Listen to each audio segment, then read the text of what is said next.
Good morning class, আমি সন্তু। তোমরা দেখছো the learning expert 2.0 YouTube channel. তোমাদের সামনে যে পুলিশের এক্সামের জন্য হিউজ ভ্যাকান্সি প্রকাশিত হয়েছে, তার জন্য আজ জিকেজিএস এর ওপর থেকে 17 নম্বর ক্লাস প্রোভাইড করা হচ্ছে। তো এর আগে অলরেডি আমরা 16টা ক্লাস কভার করে নিয়েছি। যদি তোমরা সেই ক্লাসগুলো না দেখে থাকো, ওপরে আই বাটনে প্লে লিস্টের লিঙ্ক শো হচ্ছে, সেটার উপরে ক্লিক করো, অথবা এই চ্যানেলের ডেসক্রিপশন বক্সটা ফলো করো, তার মধ্যে কিন্তু প্লে লিস্টের লিঙ্ক প্রোভাইড করাই আছে। সেটার উপর ক্লিক করলে প্রিভিয়াস যে ক্লাসগুলো হয়ে গেছে সেই ক্লাসগুলো সেখান থেকে তোমরা পরপর করে নিতে পারবে। তো ক্লাসের শুরুতে প্রত্যেককে বলছি প্রথম থেকে শেষ পর্যন্ত ক্লাস দেখবে, এবং প্রথম দিকের যে ক্লাসগুলো অলরেডি হয়ে গেছে সেগুলো নির্দিষ্ট দিন অন্তর কিন্তু অবশ্যই রিভিশন করবে। তো শুরু করছি আজকের ক্লাস। আজকের ক্লাসে ফার্স্ট কোশ্চেন দেখো, মহিলা সংরক্ষণ বিল 2023 হলো ভারতের সংবিধানের একটি প্রস্তাবিত সংশোধনী। বিলটির মাধ্যমে যে অনুচ্ছেদটি অর্থাৎ যে আর্টিকেলটা সংশোধন করা হবে সেই আর্টিকেল নাম্বার কত? তো এই বিলের মাধ্যমে এই সংশোধনীটা ছিল কততম সংশোধনী? ছিল 128তম, 128th অ্যামেন্ডমেন্ট। 128তম সংশোধনী ছিল। এই 128তম সংশোধনীতে কি করা হয়েছে? মহিলা সংরক্ষণ বিল অর্থাৎ ওমেন্স রিজার্ভেশন বিল 2023 এর মাধ্যমে ভারতের সংবিধানে আর্টিকেল নাম্বার 332 অর্থাৎ ধারা 300 যে 32, সেই 32টাকে সংশোধন করা হবে, অর্থাৎ অপশন বি এর কিন্তু সঠিক অ্যান্সার হবে। তো এই সংবিধানে এটা 128তম অ্যামেন্ডমেন্ট বিল 2023 লোকসভা ও বিধানসভার মহিলাদের জন্য 33%, কত পার্সেন্ট? 33% সংরক্ষণ। 33% সংরক্ষণ কাদের জন্য? মহিলাদের জন্য। তো মহিলাদের 33% সংরক্ষণ কোথায় কোথায়? লোকসভা এবং রাজ্যের বিধানসভাতে সিট হিসাবে কত পার্সেন্ট? 33% সংরক্ষণের ব্যবস্থা করা হবে। তো এটা প্রথমে 1996 সালে, তখন প্রাইম মিনিস্টার ছিলেন দেবগৌড়া। দেবগৌড়া সরকারের সময় কিন্তু ভারতীয় সংসদে উপস্থাপন করা হয়েছিল। আচ্ছা, এখানে অ্যামেন্ডমেন্টের প্রসঙ্গ যেহেতু এসছে, এখানে কিছু ইম্পর্টেন্ট অ্যামেন্ডমেন্ট আছে। তার মধ্যে হলো যেগুলো এর আগেও কিন্তু বহুবার পড়িয়েছি। ফার্স্ট হলো 100তম অ্যামেন্ডমেন্ট, 100th অ্যামেন্ডমেন্ট, 100তম সংশোধনী। তো 100তম, 101, 102, 103, 104, এই 5টা সংশোধনীতে কি বলা হয়েছে? বহুবার এক্সামে দিয়েছে, তোমরা প্রিভিয়াস ইয়ারের কোশ্চেন ঘেটে দেখলে দেখতে পাবে। তো 100তম সংশোধনীতে কি বলা হয়েছে? 100তম সংশোধনীতে বলা হয়েছে land boundary agreement between India and Bangladesh. Land boundary land boundary agreement land boundary agreement between Bharat and Bangladesh, between India and Bangladesh. 101তম অ্যামেন্ডমেন্টে কি বলা হয়েছে? বহুবার এক্সামে কোশ্চেন দিয়েছে 101তম অ্যামেন্ডমেন্ট। তো 101তম অ্যামেন্ডমেন্টে বলা হয়েছে good and service tax, GST এর কথা বলা হয়েছে 101তম অ্যামেন্ডমেন্টে। এবার জিএসটি থেকে 3টে কোশ্চেন তোমাদের এক্সামের জন্য ইম্পর্টেন্ট, 3টে কোশ্চেনই এক্সামে দিয়েছে। জিএসটি লাগু হয় কত তারিখে? এক্সাক্ট ডেট মনে রাখতে হবে। জিএসটি লাগু হয় ভারতে 1 জুলাই 2017তে জিএসটি কিন্তু ভারতে লাগু হয়। কোশ্চেন দেবে ভারতের প্রথম কোন রাজ্যে, প্রথম কোন স্টেটে জিএসটি লাগু হয়? তো ভারতের প্রথম আসাম রাজ্যে কিন্তু জিএসটি লাগু হয়। কোশ্চেন দেবে এখানে বিশ্বের প্রথম কোন দেশে জিএসটি লাগু হয়েছিল? তো বিশ্বের প্রথম ফ্রান্সে। এই ফ্রান্সেই কিন্তু এই বছর সামার অলিম্পিক অনুষ্ঠিত হতে চলেছে, অর্থাৎ প্যারিস অলিম্পিক অনুষ্ঠিত হতে চলেছে। তো এই ফ্রান্সে বিশ্বের প্রথম জিএসটি কিন্তু লাগু হয়েছিল। এরপর এখান থেকে অ্যামেন্ডমেন্ট, পরবর্তী অ্যামেন্ডমেন্ট হলো 102তম অ্যামেন্ডমেন্ট। 102তম অ্যামেন্ডমেন্টে কি বলা হয়েছে? বলা হয়েছে আদার ব্যাকওয়ার্ড ক্লাস অর্থাৎ ওবিসির ব্যাপারে বলা হয়েছে। 103তম অ্যামেন্ডমেন্টে কি বলা হয়েছে? 103তম বলা হয়েছে ইকোনমিক্যাল উইকার সেকশন, ইডব্লিউএস এর কথা বলা হয়েছে, যেটা তোমরা এখন দেখতে পাও চাকরির পরীক্ষাতে যে ইডব্লিউএস এর জন্য আলাদা যে সংরক্ষণ, সেটাই কিন্তু বলা হয়েছে 103তম অ্যামেন্ডমেন্টে। আর 104তম অ্যামেন্ডমেন্টে বলা হয়েছে রাজ্যসভা এবং রাজ্যসভা নেই, লোকসভাতে যে এসসি এবং এসটি যারা আছে তাদের মেয়াদকাল বৃদ্ধি, এসসি এসটিদের টার্ম বৃদ্ধি করা, মেয়াদকাল অর্থাৎ সিট সংরক্ষণ যেটা, সেই সিট সংরক্ষণ, মেয়াদ বা সিট সংরক্ষণ মেয়াদকাল নাই, এটা একটু কারেকশন করে নেবে, সিট সংরক্ষণের কথা বলা হয়েছে 104তম অ্যামেন্ডমেন্টে। তো এই অ্যামেন্ডমেন্টগুলো অবশ্যই মনে রাখবে, আর এক্সট্রা ফ্যাক্ট যেগুলো লেখানো হচ্ছে এগুলো কিন্তু অবশ্যই খাতায় নোট ডাউন করবে, কারণ এগুলো তোমরা পিডিএফ আকারে ডাউনলোড করতে পারবে না। শুধুমাত্র প্রিন্টেড কোশ্চেন অ্যান্সার যেগুলো আছে সেগুলোই তোমরা পিডিএফ আকারে ডাউনলোড করতে পারবে। কিভাবে ডাউনলোড করবে তোমরা স্ক্রিনের নিচের দিকেই দেখতে পাচ্ছ, টেলিগ্রামের লিঙ্ক প্রোভাইড করা আছে @TheLearningExpertSD, এটা তোমরা টেলিগ্রাম গ্রুপে লিখে সার্চ করতে পারো, অথবা এই চ্যানেলের ডেসক্রিপশন বক্সটা ফলো করো, তার মধ্যে টেলিগ্রাম গ্রুপের লিঙ্ক প্রোভাইড করাই আছে, সেটার উপরে ক্লিক করলে তোমরা টেলিগ্রাম গ্রুপে জয়েন হতে পারবে এবং সেখান থেকে প্রতিটা ক্লাস, মানে আজকে যে ক্লাসটা দেখছো, ভবিষ্যতে যে ক্লাস চলবে বা এর আগে যে ক্লাসগুলো হয়ে গেছে, প্রতিটা ক্লাসের পিডিএফ তোমরা সেখান থেকে ডাউনলোড করে নিতে পারবে। পরবর্তী কোশ্চেনে আসো, ভারতের কোন শহর একাদশ বাংলাদেশ বই মেলা 2023 এর আয়োজন করলো? তো এই আয়োজনটা আমাদের কলকাতাতেই হয়েছে, কলকাতার সল্টলেক সেক্টর 5 এর ওখানেই কিন্তু হয়েছে। তো বাংলা চলচ্চিত্র নির্মাতা, তার নাম কি? তরুণ মজুমদার, তার নাম তরুণ মজুমদার। এই তরুণ মজুমদারের স্মরণে মুক্তমঞ্চ 2023 সালের ফেব্রুয়ারি মাসে ভারতের পশ্চিমবঙ্গের সল্টলেক সিটির পাশে, সল্টলেকে যারা যাও তারা জানো করুণাময়ী নামক একটা জায়গা আছে, সেই করুণাময়ীতে 46তম আন্তর্জাতিক কলকাতা বইমেলা হয়েছিল, স্থাপন সেখানে আয়োজন করা হয়েছিল। তো অপশন নম্বর এ এর কিন্তু সঠিক অ্যান্সার হবে। পরের কোশ্চেনে চলে আসো, নিম্নলিখিত কোন সুলতান দেওয়ান-ই-বন্দেগান চালু করেছিল? তো দেওয়ান-ই-বন্দেগান এটা চালু করেছিল কে? চালু করেছিল Firoz Shah Tughlaq. Option number C এর কিন্তু সঠিক অ্যান্সার হবে। তো ফিরোজ শাহ তুগলক কৃতদাসদের জন্য এই যে দেওয়ানি বন্দেগান দপ্তরটা তিনি চালু করেছিলেন, এবং এই দেওয়ানি বন্দেগান আর ওইদিকে তুকারি চেহেলগানি, এই দুটোকেই তুলে দিয়েছিল কে? এই দুটোকেই সমাপ্ত করে দিয়েছিল গিয়াস উদ্দিন বলবান। আর বাহুলুল লোদি থেকে রিলেট করো, বাহুলুল লোদি তিনি কৃতদাসদের যে এক্সপোর্ট হতো, রপ্তানি হতো, সেটাকে স্টপ করেছিলেন বাহুলুল লোদি। তাহলে দেওয়ান-ই-বন্দেগান চালু করেন কে? চালু করেন ফিরোজ শাহ তুগলক। আচ্ছা, এখানে বাকি যে অপশনগুলো আছে এগুলোর উপর থেকে কিছু কিছু পয়েন্ট এখান থেকে তোমাদের ইনক্লুড করাবো, যার মধ্যে ফার্স্ট এখান থেকে দেখো ইলতুৎমিশ কি করেছিল? ইলতুৎমিশ কুতুবউদ্দিন বখতিয়ার কাকি, কুতুবউদ্দিন বখতিয়ার কাকি, এই কুতুবউদ্দিন বখতিয়ার কাকির স্মরণে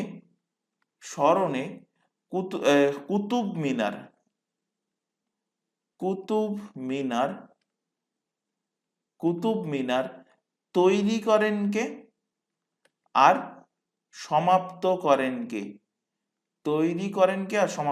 কে? তো কুতুব মিনার তৈরির কাজ শুরু করেছিলেন কে? শুরু করেছিলেন কুতুবউদ্দিন আইবক। তো মাথায় রাখবে, কুতুব মিনার যে নামটা কুতুবউদ্দিনের আইবক থেকে না, এটা কিন্তু কুতুবউদ্দিন বখতিয়ার কাকির স্মরণেই কিন্তু বানানো হয়েছিল এবং তার নামেই কিন্তু কুতুব মিনার নামটা রাখা হয়েছে। এবং এটা তৈরি করা শুরু করেছিলেন কুতুবউদ্দিন আইবক। 1191 সাল নাগাদ তিনি এটা তৈরি করা শুরু করেন এবং এটা বানানো কমপ্লিট করেন, অর্থাৎ সমাপ্ত করেন এই ইলতুৎমিশ কুতুব মিনার বানানোর কাজটাকে সমাপ্ত করেন। তো কোশ্চেন খেয়াল করবে যে কোশ্চেনে কি জানতে চাইছে, যে কুতুব মিনার কে বানানো শুরু করেছিল, তখন অ্যান্সার হবে কুতুবউদ্দিন আইবক। এবং কুতুব মিনার বানানোর কাজ শেষ করেন এই ইলতুৎমিশ থেকে নেক্সট পয়েন্ট রিলেট করো। ইলতুৎমিশ 2 প্রকার মুদ্রা তিনি প্রচলন করেছিলেন। একটা ছিল কি সিলভার মুদ্রা, একটা ছিল রূপোর সিলভার, আরেকটা ছিল কি, আরেকটা ছিল তামা অর্থাৎ কপারের। তো সিলভার মুদ্রা যেটা তিনি প্রচলন করেছিলেন তার নাম কি ছিল, তার নাম ছিল টঙ্কা। আর কপার মুদ্রা যেটা ছিল তার নাম কি ছিল, তার নাম ছিল জিত্তাল। জিত্তাল ছিল কপার মুদ্রার নাম। ইলতুৎমিশ থেকে আরেকটা কোশ্চেন বহুবার এক্সামে দিয়েছে, কোশ্চেন দেয় যে ইকতা প্রথা চালু করেন কে? তো ইকতা প্রথা চালু করেন কে? ইলতুৎমিশ চালু করেন। ইলতুৎমিশ থেকে আরেকটা পয়েন্ট রিলেট করো, যেটা এক্ষুনি তোমাদের বললাম যে তুকর ই চেহেলগানি, তুকর ই চেহেলগানি, তুকর ই চেহেলগানি। এই তুকর ই চেহেলগানি এটা চালু করেছিলেন কে, এটা স্থাপন করেছিলেন কে? তো এটা চালু করেছেন এই ইলতুৎমিশ, কিন্তু এই তুকর ই চেহেলগানি যে ব্যবস্থাটা, এটাকে সমাপ্ত কে করেছিলেন? তো এটাকে সমাপ্ত করেন এই গিয়াস উদ্দিন বলবন। এই তুকর ই চেহেলগানি এবং এই দেওয়ান ই বন্দেগান, এই দুটোকেই স্টপ করেছিলেন, সমাপ্ত করেছিলেন কে? সমাপ্ত করেছিলেন বলবন। তো বলবন থেকে কিছু ফ্যাক্ট আছে, সেগুলো এখানে তোমাদের রিলেট করাবো। তো বলবন থেকে সব থেকে প্রথমে যে কোশ্চেনটা তোমাদের এক্সামে দেবে সেটা কি, বলবনের অরিজিনাল নাম কি, আসল নেম কি? তো এর আসল নাম হলো বাহাউদ্দিন। বাহাউদ্দিন হলো গিয়াসউদ্দিন বলবনের আসল নাম। বলবান থেকে নেক্সট কোশ্চেন যেটা দেবে, কোশ্চেন দেবে যে সিজদা ও পাইবস। তোমরা প্রিভিয়াস ইয়ারের কোশ্চেন ঘেটে দেখলে দেখতে পাবে বহুবার এক্সামে কোশ্চেন দিয়েছে, সিজদা এবং পাইবস প্রথা চালু করেছিলেন কে? সিজদা এবং পাইবস প্রথা চালু করেছিলেন এই গিয়াস উদ্দিন বলবান। আরেকটা রিসেন্টলি কোন একটা এক্সামে দিয়েছে, এক্সামের নামটা খেয়াল আসছে না, তো কোশ্চেন দিয়েছিল যে পার্সিয়ান নব উৎসব, পার্সিয়ান নব উৎসব বা নববর্ষ উৎসব, পার্সিয়ান নববর্ষ উৎসব, ওর তার নাম কি? তার নাম হলো নবরোজ। এই নবরোজটা চালু করেছিলেন কে? চালু করেছিলেন গিয়াস উদ্দিন বলবান। ফিরোজ শাহ তুগলক থেকে রিলেট করো, ফিরোজ শাহ তুগলক, ফিরোজ শাহ তুগলক। ফিরোজ শাহ তুগলক ইনি সর্বপ্রথম ব্রাহ্মণদের ওপর জিজিয়া কর লাগু করেন, জিজিয়া কর লাগু করেন। আচ্ছা, জিজিয়া কর থেকে তিনটে কোশ্চেন তোমাদের এক্সামে দেবে এবং তিনটেই তোমাদের মনে রাখতে হবে। ফার্স্ট কোশ্চেন দেবে যে জিজিয়া কর প্রথম লাগু করেন কে? জিজিয়া কর প্রথম লাগু করেন কে? কোশ্চেন দেবে জিজিয়া কর সর্বপ্রথম ব্রাহ্মণদের ওপর লাগু করেন কে? সেটা এক্ষুনি বললাম, ফিরোজ শাহ তুগলক। আর জিজিয়া কর থেকে আরেকটা কোশ্চেন দেবে, জিজিয়া কর সমাপ্ত করেন কে? জিজিয়া কর সমাপ্ত করেন কে? তো জিজিয়া কর সর্বপ্রথম লাগু করেছিল কুতুবউদ্দিন আইবক। কুতুবউদ্দিন আইবক সর্বপ্রথম জিজিয়া কর লাগু করেছিল। আর জিজিয়া কর ব্রাহ্মণদের ওপর সর্বপ্রথম লাগু করেছিল তুগলক বংশের রাজা ফিরোজ শাহ তুগলক। আর জিজিয়া করটাকে সম্পূর্ণভাবে কমপ্লিটলি সমাপ্ত করে দেয় কে? সমাপ্ত করে দেয় মুঘল সম্রাট আকবর। জিজিয়া করটাকে সমাপ্ত করে দিয়েছিল। তো জিজিয়া কর থেকে তিনটে কোশ্চেন কিন্তু অবশ্যই মাথায় রাখবে। প্রথম লাগু করেছিল কুতুবউদ্দিন আইবক, প্রথম ব্রাহ্মণদের উপর লাগু করেছিল ফিরোজ শাহ তুগলক, আর সমাপ্ত করে কে? সমাপ্ত করে আকবর। পরের কোশ্চেনে চলে আসো, তালিকোটার যুদ্ধ কত সালে সংগঠিত হয়েছিল? তো তালিকোটার যুদ্ধ এটা হয়েছিল বিজয়নগর এবং বাহমনিদের মধ্যে রায়চুর দোয়াবেরকে দখল নিয়ে কিন্তু এই যুদ্ধটা সংগঠিত হয়। এবং কত সাল নাগাদ এটা হয়? 1565 সালে এই যুদ্ধটা হয়। অপশন এ এর কিন্তু সঠিক অ্যান্সার হবে। তো বিজয়নগরের রাজা তখন ছিল কে? সদাশিব। সেই সদাশিব রায়ের মন্ত্রী ছিল রাম রায়। এই রাম রায়ের হঠকারী সিদ্ধান্তের জন্য বিজয়নগর কিন্তু চরমভাবে এই তালিকোটার যুদ্ধে পরাজিত হয়েছিল। কাদের কাছে? বাহমনিদের কাছে। চলে আসো পরের কোশ্চেন, নাদির শাহ কত সালে ভারত আক্রমণ করেন? মোস্ট ইম্পর্টেন্ট কোশ্চেন, বহুবার এক্সামে কোশ্চেন দিয়েছে। নাদির শাহ কবে ভারত আক্রমণ করেন? 1739 সালে তিনি ভারত আক্রমণ করেন। এবং ইনি যখন ভারত আক্রমণ করেন তখন আর কাকে, মানে সেই টাইমে শাসক কে ছিল? সেই টাইমে শাসক ছিল মুহাম্মদ শাহ। সেই টাইমে শাসক কে ছিল? শাসক ছিল মুহাম্মদ মুহাম্মদ মুহাম্মদ শাহ। মোহাম্মদ শাহের উপরে এর আগের দিনের কোশ্চেন ছিল, সেখানে বলেছিলাম মোহাম্মদ শাহকে কি বলা হয়? বলা হয় রঙ্গিলা। তো কোশ্চেন দেবে রঙ্গিলা বলা হয় কোন শাসককে? তো অ্যান্সার হয়ে যাবে মুহাম্মদ শাহ। তো এই মুহাম্মদ শাহের আমলে 1739 সালে নাদির শাহ কিন্তু ভারত আক্রমণ করেছিলেন। 1221 সাল, এটাও কিন্তু ইম্পর্টেন্ট এই কারণে, এই 1221 সালে রাজত্ব ছিল কার? ইলতুৎমিশ। ইলতুৎমিশ। এই ইলতুৎমিশের রাজত্বকালে, ইলতুৎমিশের আমলে তখনও একজন কিন্তু ভারতে আক্রমণ করে, তার নাম কি? তার নাম হলো চেঙ্গিস খাঁ।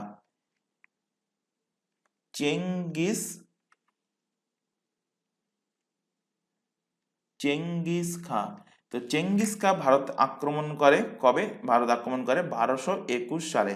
আর 1398, এটাও কিন্তু ইম্পর্টেন্ট, কারণ এই 1398-তে তখন ভারতে রাজত্ব করেছিলেন নাসিরউদ্দিন মাহমুদ। নাসিরউদ্দিন কে মাহমুদ। এই নাসিরউদ্দিন মাহমুদের আমলে ভারত আক্রমণ করেন। নাসিরউদ্দিন মাহমুদের আমলে ভারত আক্রমণ করেন কে? আক্রমণ করেন তৈমুর লং। তৈমুর লং। তাহলে তৈমুর লং 1398, চেঙ্গিস খাঁ 1221, আর নাদির শাহ 1739 সালে কিন্তু ভারত আক্রমণ করেছিলেন। চলে আসো পরবর্তী কোশ্চেন। আচ্ছা, এখানে তোমাদের একটা ছোট ইনফরমেশন প্রোভাইড করার আছে। তোমরা এখন যে ক্লাসটা দেখছো পুলিশ স্পেশাল জিকেজিএস এর ক্লাস, যার মধ্যে তোমাদের jail police, KP constable, WBP constable, WBP SI সবকিছুরই কিন্তু জিকেজিএস এই সিরিজের মধ্যেই কিন্তু কভার করানো হবে। তবে একটাই কথা বলবো, প্রথম থেকে শেষ পর্যন্ত প্রত্যেকটা ক্লাস তোমাদের দেখতে হবে, তাহলে কিন্তু এক্সামে তোমাদের বেনিফিট হবে।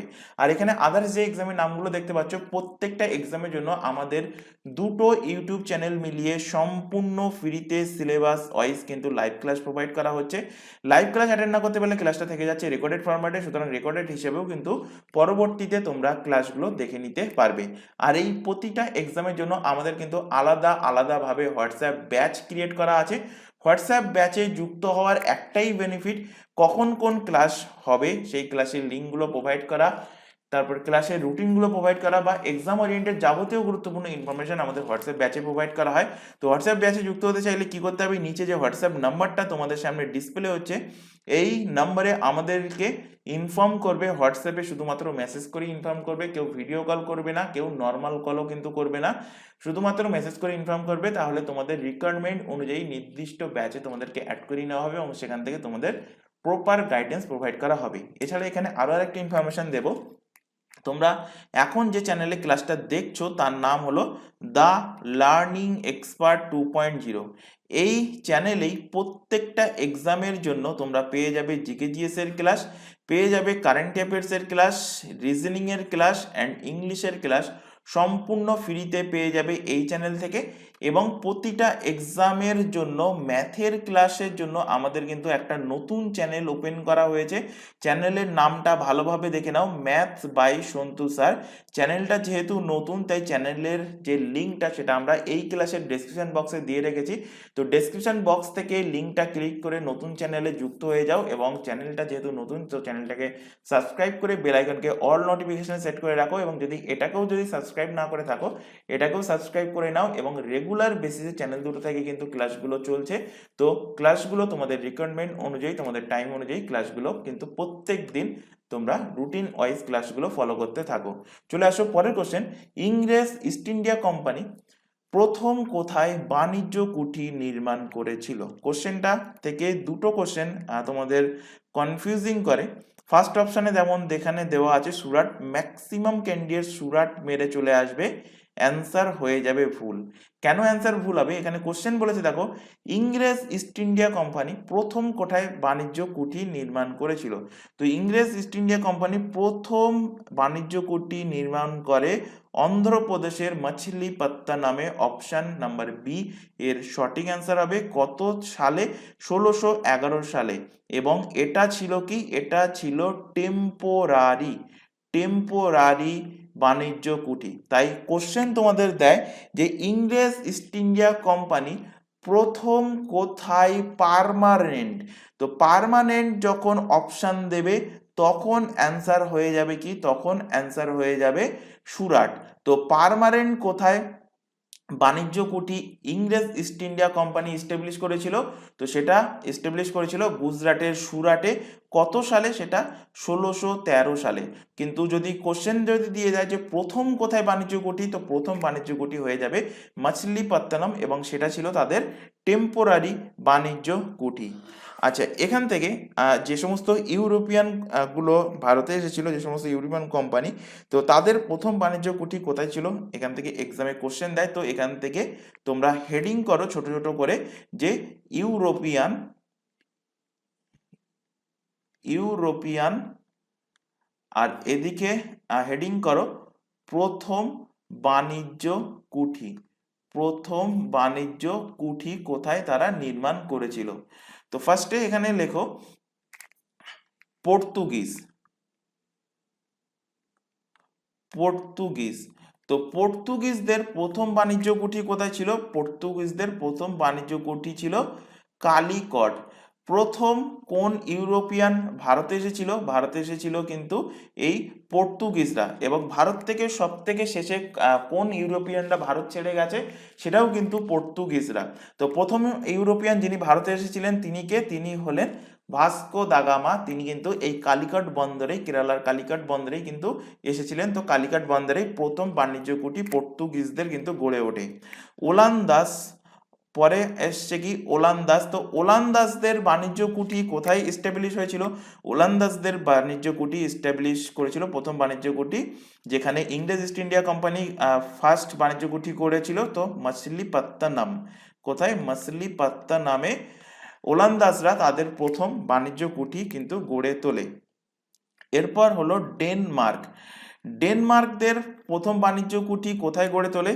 তোলে ট্রাবাঙ্কুর। ত্রিবাঙ্কুর বা ট্রাঙ্ক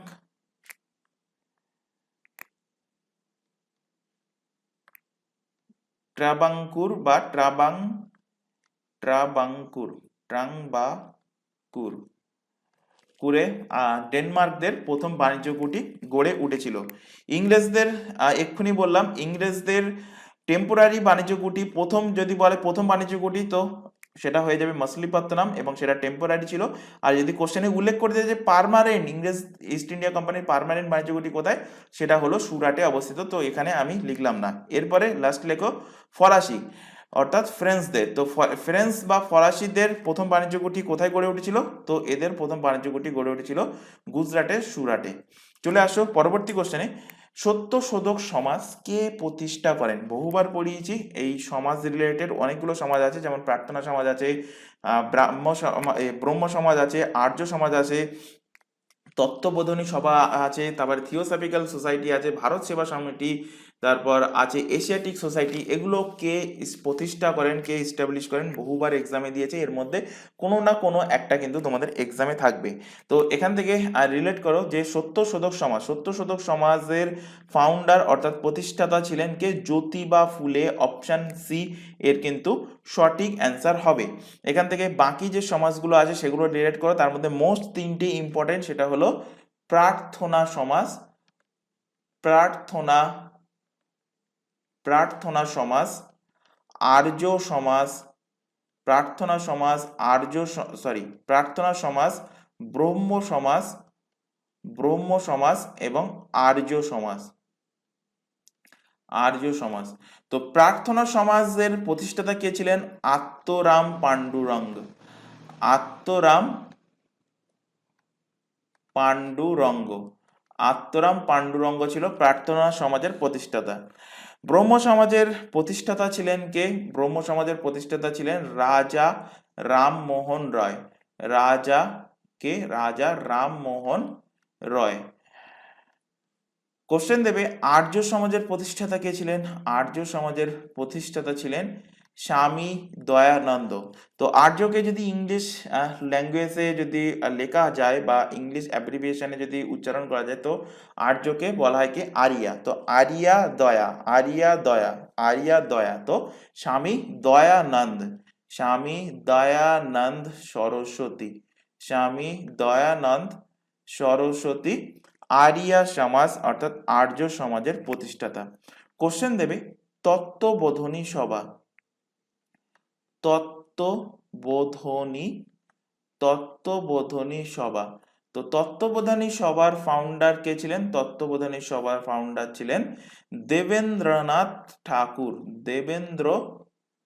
দেবেন্দ্রনাথ ঠাকুর ছিলেন তত্ত্ববোধনী সভার founder.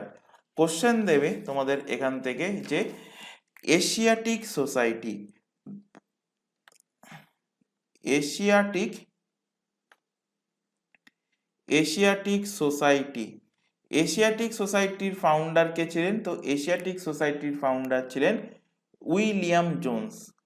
William, William Jones, William Jones ছিলেন এশিয়াটিক সোসাইটির ফাউন্ডার।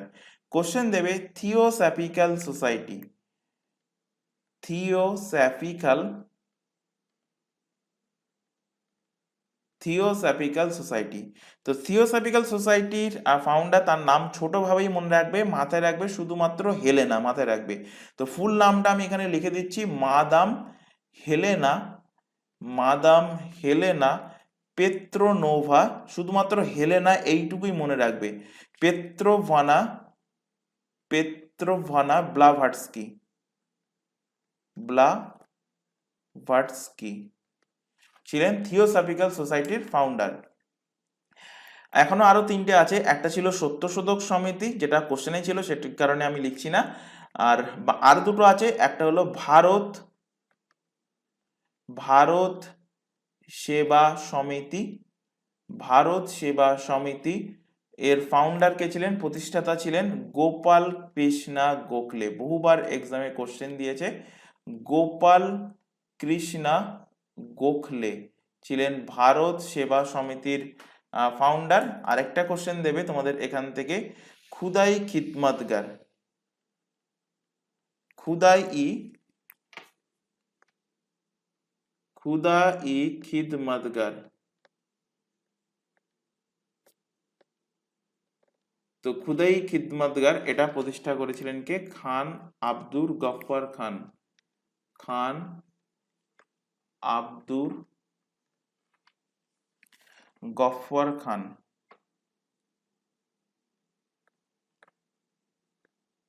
খান আব্দুর গফফর খান। চলে আসো পরবর্তী কোশ্চেনে। আয়তনের বিচারে পশ্চিমবঙ্গ ভারতের মধ্যে কততম স্থানে রয়েছে? তো আয়তনের বিচারে আয়তন কত পশ্চিমবঙ্গে যদি কোশ্চেন দেয়, তো পশ্চিমবঙ্গের এরিয়া, পশ্চিমবঙ্গের এরিয়া কত? তো পশ্চিমবঙ্গের এরিয়া হলো 88,752 কিলোমিটার স্কোয়ার, 88,752 বর্গ কিলোমিটার হলো পশ্চিমবঙ্গের আয়তন। এবং পশ্চিমবঙ্গের এরিয়া পুরো ভারতে যে স্টেটগুলো আছে, 28টা স্টেট, তাদের মধ্যে কততম স্থানে আছে এরিয়া ওয়াইজ? তাদের মধ্যে আছে 13তম স্থানে। তো যদি কোশ্চেন দেয় যে আয়তনের নিরিখে এখন সব থেকে বড় স্টেট কোনটা, তো অ্যান্সার হয়ে যাবে, আগে ছিল মধ্যপ্রদেশ, কিন্তু মধ্যপ্রদেশ থেকে ছত্তিশগড় ভাগ হয়ে যাওয়ার পর এখন আয়তনের নিরিখে সব থেকে বড় স্টেট হলো কি? সব থেকে বড় স্টেট হলো রাজস্থান। আচ্ছা, এখানে পশ্চিমবঙ্গের প্রসঙ্গ যেহেতু এসছে, পশ্চিমবঙ্গ থেকে কিছু ফ্যাক্ট এখান থেকে তোমাদের রিলেট করাবো। তো পশ্চিমবঙ্গের এরিয়া বলে দিলাম, এরিয়া কিন্তু অবশ্যই মুখস্থ রাখতে হবে। কোশ্চেন দেবে যে পশ্চিমবঙ্গ উত্তর দক্ষিণে, নর্থ এবং সাউথ, উত্তর দক্ষিণের পশ্চিমবঙ্গের ডিস্টেন্স কত কিলোমিটার উত্তর থেকে দক্ষিণে? তো উত্তর থেকে দক্ষিণে ডিস্টেন্স হলো 23 কিলোমিটার। আর যদি বলা হয় পূর্ব থেকে পশ্চিমে, ইস্ট থেকে ওয়েস্ট, পূর্ব থেকে পশ্চিমের ডিস্টেন্স কত? তো পূর্ব থেকে পশ্চিমের ডিস্টেন্স হলো 320 কিলোমিটার হলো পশ্চিমবঙ্গের ডিস্টেন্স। পশ্চিমবঙ্গের ক্যাপিটাল কি? আশা করি প্রত্যেকেই জানো পশ্চিমবঙ্গের ক্যাপিটাল। পশ্চিমবঙ্গের ক্যাপিটাল, তো পশ্চিমবঙ্গের ক্যাপিটাল হলো কি? আগে ছিল ক্যালকাটা, এখন নাম চেঞ্জ হয়েছে কি? সেটা কলকাতা। পশ্চিমবঙ্গের চিফ মিনিস্টারকে, এটাও আশা করব প্রত্যেকেই জানো, অ্যান্সার হবে মমতা ব্যানার্জি। মমতা ব্যানার্জি। তো এখান থেকে কোশ্চেন যেটা দেবে যে পশ্চিমবঙ্গের প্রথম মহিলা মুখ্যমন্ত্রী, west Bengal's first first female first female chief minister, CM কে? তো সেটা হয়ে যাবে মমতা ব্যানার্জি হলেন ওয়েস্ট বেঙ্গলের প্রথম মহিলা মুখ্যমন্ত্রী। কোশ্চেন দেবে এখান থেকে যে ওয়েস্ট বেঙ্গলের বর্তমান গভর্নর পদে কে নিযুক্ত আছেন? তো বর্তমান গভর্নর পদে নিযুক্ত আছেন সিভি আনন্দ বোস। সিভি আনন্দ বোস বর্তমানে পশ্চিমবঙ্গের কিন্তু গভর্নর পদে নিযুক্ত আছেন। আর চিফ মিনিস্টার থেকে এখানে একটা কোশ্চেন রিলেট করাবো, এখান থেকে কোশ্চেন দেবে, তোমাদের বহুবার এক্সামে কোশ্চেন দিয়েছে যে পশ্চিমবঙ্গের প্রথম চিফ মিনিস্টার কে ছিল? First CM of West Bengal. তো পশ্চিমবঙ্গের প্রথম চিফ মিনিস্টার ছিলেন প্রফুল্ল চন্দ্র ঘোষ। প্রফুল্ল প্রফুল্ল চন্দ্র ঘোষ। প্রফুল্ল চন্দ্র ঘোষ ছিলেন পশ্চিমবঙ্গের প্রথম কিন্তু চিফ মিনিস্টার। আর কোশ্চেন যদি দেয় যে পুরো ভারতের ওপরে first female CM of India, ভারতের প্রথম মহিলা মুখ্যমন্ত্রী কে ছিলেন? তার নাম কি? তার নাম হলো সুচেতা কৃপালানি। সুচেতা সুচেতা কৃপালানি। সুচেতা কৃপালানি ইনি কোন স্টেটের মুখ্যমন্ত্রী হয়েছিলেন? ইনি উত্তরপ্রদেশের, ইউপি এর কিন্তু মুখ্যমন্ত্রী হয়েছিলেন। এবং যেহেতু ভারতের প্রথম মুখ্যমন্ত্রী, তো কত সালে হয়েছিলেন ভারতের প্রথম মহিলা মুখ্যমন্ত্রী? তিনি ভারতের প্রথম মহিলা মুখ্যমন্ত্রী 1963 সালে হয়েছিলেন উত্তরপ্রদেশে। এবার আবার ফিরে আসো ওয়েস্ট বেঙ্গলে। তো আমি নেক্সট পেজে লিখছি, এখানে জায়গা নেই বলে। তো ওয়েস্ট বেঙ্গল, তো ওয়েস্ট বেঙ্গল থেকে নেক্সট ফ্যাক্ট যেটা মাথায় রাখবে, রিসেন্টলি তোমাদের ভোট হয়ে গেল, তো ভোটের ওপর থেকে তোমাদের কোশ্চেন থাকতে পারে। তো ওয়েস্ট বেঙ্গলে এক রিসেন্ট হয়ে গেল লোকসভার ভোট। তো লোকসভার সিট সংখ্যা কটা ওয়েস্ট বেঙ্গল থেকে? তো তোমরা আশা করি প্রত্যেকেই জানো, যারা ভোটের রেজাল্ট দেখেছো বা পেপার পড়েছো, তো পশ্চিমবঙ্গে লোকসভা ভোটের সিট ছিল কটা? 42টা। এবার এখান থেকে কোশ্চেন দেবে যে পশ্চিমবঙ্গে রাজ্যসভার সিটের সংখ্যা কটা? তো পশ্চিমবঙ্গ থেকে রাজ্যসভার সিটের সংখ্যা হলো কটা? রাজ্যসভার সিটের সংখ্যা হলো 16টা। আচ্ছা, বহুবার এক্সামে কোশ্চেন দিয়েছে, তোমরা পুলিশের এক্সামের প্রিভিয়াস ইয়ারের কোশ্চেন ঘেটে দেখলে ম্যাক্সিমাম ক্যান্ডিডেট ভুল করে, যে পশ্চিমবঙ্গে এখন টোটাল ডিস্ট্রিক্টের সংখ্যা কটা? এই সিম্পল কোশ্চেনটা কিন্তু ম্যাক্সিমাম ক্যান্ডিডেট জানে না। তো টোটাল এখন বর্তমানে টোটাল ওয়েস্ট বেঙ্গলের ডিস্ট্রিক্ট জেলার সংখ্যা কটা? জেলার সংখ্যা হলো 23টা জেলা। অপশানে 19 থাকে, 20 থাকে, 22 থাকে, 23 থাকে। তো ম্যাক্সিমাম ক্যান্ডিডেট এখনো দেখেছি যে 19 মেরে আসে। তো 19 ছিল, আমরা যখন ছোট ছিলাম সেই টাইমে কিন্তু 19 ছিল। পরবর্তীতে অনেক স্টেট তৈরি হয়েছে, যেমন দার্জিলিং ভেঙে কালিম্পং, এদিকে ঝাড়খণ্ড, ওদিকে বর্ধমানকে পূর্ব বর্ধমান, পশ্চিম বর্ধমান, মেদিনীপুরকে পূর্ব পশ্চিমে ভাগ করেছে। আবার নর্থ 24 পরগনাকে কিছুদিন পরে হয়তো ভাগ করতে পারে। তো যাই হোক, এইভাবে ভাগ করে করে এখন জেলার সংখ্যা কটা হয়েছে? জেলার সংখ্যা হয়েছে 23টা। এরপর পরবর্তী ফ্যাক্ট এখান থেকে রিলেট করো যে পশ্চিমবঙ্গের সব থেকে উঁচুতম পিক কোনটা? Highest peak of West Bengal. পশ্চিমবঙ্গের সব থেকে উঁচু পাহাড় কোনটা? তো অ্যান্সার হবে সান্দাকফু। যেহেতু পশ্চিমবঙ্গের সব থেকে উচ্চতম, তো এর হাইট অবশ্যই মনে রাখতে হবে। মনে রাখবে এইভাবে 36 মিটার, এইভাবে মনে রাখবে। এইভাবে মুখস্থ করবে না যে 3636 মিটার, মনে থাকবে না। শুধু এইভাবে মনে রাখবে 36 মিটার হলো সান্দাকফুর হাইট, যেটা পশ্চিমবঙ্গের সব থেকে উঁচুতম স্থান বা highest peak of West Bengal. Question দেবে যে লিটারেসি রেট শিক্ষাকতা হার পশ্চিমবঙ্গের কত? বহুবার এক্সামে কোশ্চেন দিয়েছে লিটারেসি রেট কত ওয়েস্ট বেঙ্গলের। তো literacy rate of West Bengal এটা অবভিয়াসলি 2011 সেন্সাস অনুযায়ী কত? 77.08% 2011 সেন্সাস অনুযায়ী। এবার এখান থেকে রিলেট করো, পরবর্তী কোশ্চেন দেবে এখান থেকে যে সেক্স রেশিও ওয়েস্ট বেঙ্গলের 2000, এটাও অবভিয়াসলি 2011 সেন্সাস অনুযায়ী সেক্স রেশিও কত, অর্থাৎ সেক্স রেশিও বলতে প্রতি হাজার পুরুষে কতজন মহিলা আছে সেটাই কিন্তু বার করা হয়।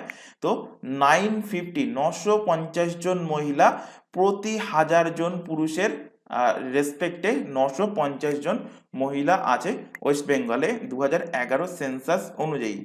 কোশ্চেন দেবে এখান থেকে, আচ্ছা এখানেই বলা উচিত ছিল লোকসভা রাজ্যসভার পরে যে পশ্চিমবঙ্গের যে বিধানসভার ভোট হয় সেই বিধানসভার টোটাল কতগুলো সিট আছে। তো পশ্চিমবঙ্গের বিধানসভার সিট সংখ্যা হলো 294, 294টা। কোশ্চেন দেবে আমাদের পশ্চিমবঙ্গের ওপর দিয়ে ভারতের ওপর দিয়ে কটা জেলার ওপর দিয়ে ভারতের কটা জেলার ওপর দিয়ে কোশ্চেন দেয় কর্কট ক্রান্তি রেখা অর্থাৎ টপিক অফ ক্যান্সার গিয়েছে। তো জেলাগুলো কি কি? গুজরাট, রাজস্থান, মধ্যপ্রদেশ থেকে ভেঙে হয়েছে ছত্তিশগড়, তারপর ঝাড়খণ্ড, ওয়েস্ট বেঙ্গল, এদিকে ত্রিপুরা, আর ওদিকে হলো কি মিজোরাম। তো এই 8টা স্টেটের ওপর দিয়ে কিন্তু টপিক অফ ক্যান্সার গিয়েছে। তো এখান থেকে কোশ্চেন দেবে যে ওয়েস্ট বেঙ্গলের কটা জেলার ওপর দিয়ে, ওয়েস্ট বেঙ্গলের কটা জেলা? তো ওয়েস্ট বেঙ্গলের 5টি জেলা, 5টি জেলার ওপর দিয়ে কি গেছে? টপিক অফ ক্যান্সার অর্থাৎ কর্কট ক্রান্তি রেখা গিয়েছে। সেই 5টা জেলা কোনটা কোনটা? 5টা জেলা কি কি? 5টা জেলা হলো, এর আগের দিনের ক্লাসেই পড়িয়েছিলাম 5টা জেলা হলো। আচ্ছা আমি একটুখানি উপরে লিখছি টপিক অফ ক্যান্সার কোন কোন জেলার উপর দিয়ে গেছে। তো এখান থেকে রিলেট করো,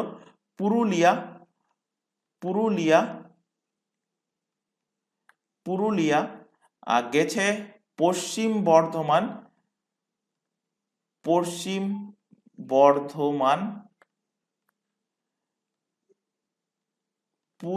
বর্ধমান, পুরুলিয়া, পশ্চিম বর্ধমান, পূর্ব বর্ধমান, এদিকে গেছে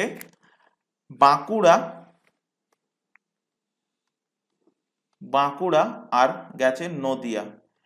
তো নদিয়া থেকে বহুবার এক্সামে কোশ্চেন দিয়েছে কৃষ্ণনগরের ওপর দিয়ে, নদিয়ার কৃষ্ণনগরের ওপর দিয়ে গেছে টপিক অফ ক্যান্সার অর্থাৎ কর্কট ক্রান্তি রেখা। তো পশ্চিমবঙ্গের কটা জেলার ওপর দিয়ে? পশ্চিমবঙ্গের 5টা জেলার ওপর দিয়ে কিন্তু টপিক অফ ক্যান্সার অর্থাৎ কর্কট ক্রান্তি রেখা গেছে। যদি সেটা ভারতের কোশ্চেন জিজ্ঞাসা করে তখন অ্যান্সার হয়ে যাবে ভারতের 8টা স্টেটের ওপর দিয়ে গেছে।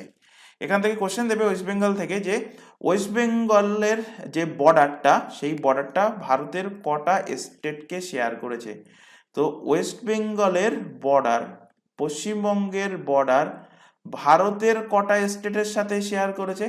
ভারতের কটা স্টেটের সাথে শেয়ার করেছে? তো ভারতের 5টা স্টেটের সাথে শেয়ার করেছে।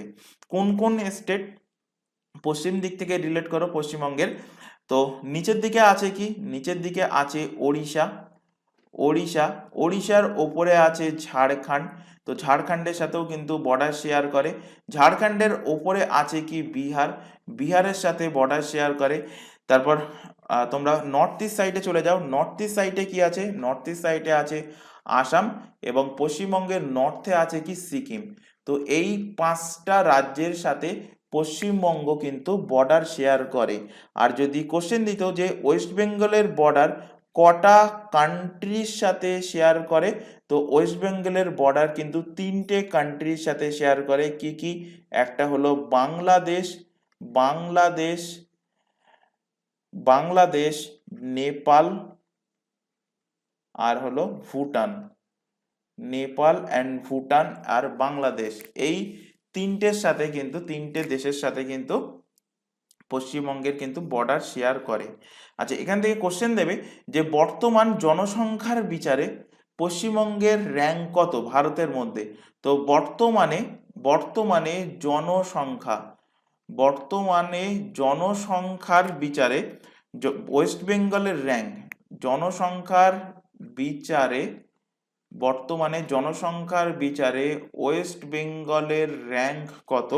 তো পশ্চিমবঙ্গের র্যাঙ্ক কিন্তু 4th পজিশনে আছে, অর্থাৎ পশ্চিমবঙ্গ 4 নম্বর পজিশনে আছে। তো ওয়েস্ট বেঙ্গল থেকে অনেকগুলো ফ্যাক্ট আলোচনা করে দিলাম, এখান থেকে কিন্তু প্রতিটা পয়েন্ট থেকে কোনো না কোনো এক্সামে কোশ্চেন দিয়েছে, তো প্রত্যেকটা ফ্যাক্টই কিন্তু এখান থেকে তোমাদের মাথায় রাখতে হবে।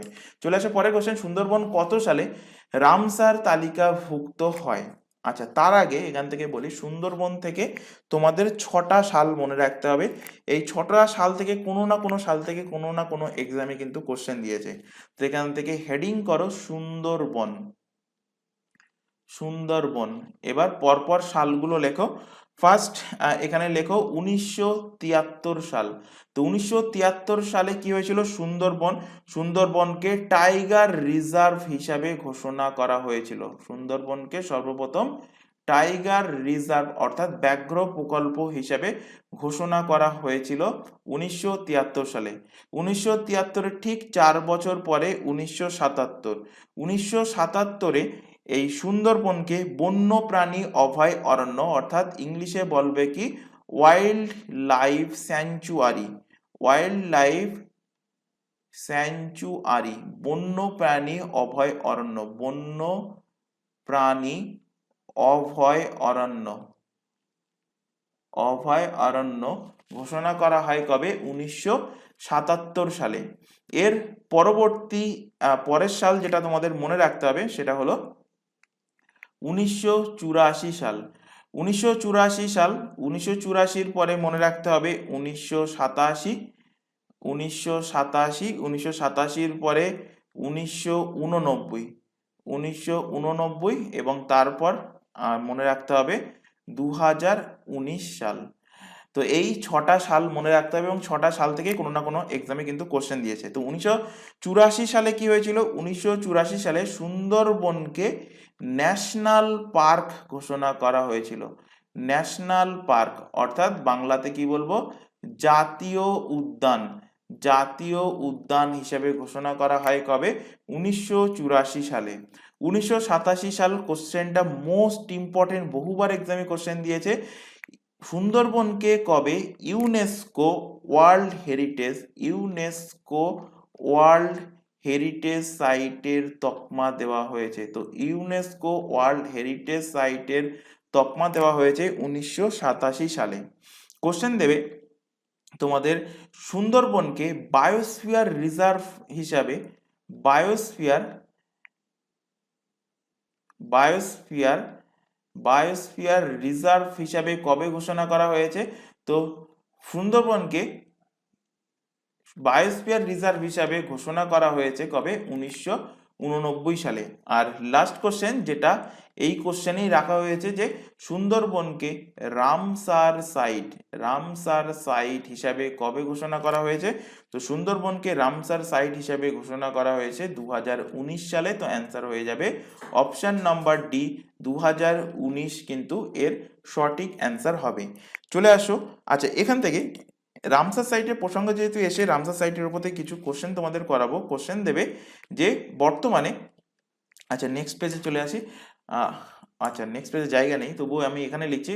কোশ্চেন দেবে যে total Ramsar site, total Ramsar site of India, বর্তমানে ভারতে টোটাল রামসার সাইটের সংখ্যা কটা? তো টোটাল রামসার সাইটের সংখ্যা হলো 80টা। তো এর আগের বছর পর্যন্ত 75টা রামসার সাইট ছিল। গত বছর 2023-এর লাস্টের দিকে কিন্তু 5টা রামসার সাইট আরও ইনক্লুড করা হয়েছে।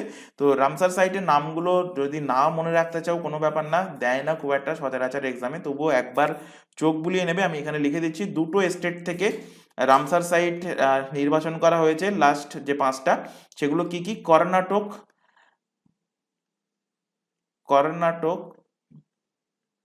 কর্ণাটক স্টেটের 3টে জায়গা। একটা হলো আঙ্কা সমুদ্র বার্ড স্যাংচুয়ারি, আঙ্কা সমুদ্র bird conservation reserve,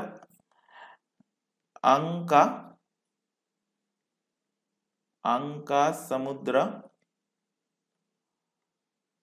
bird conservation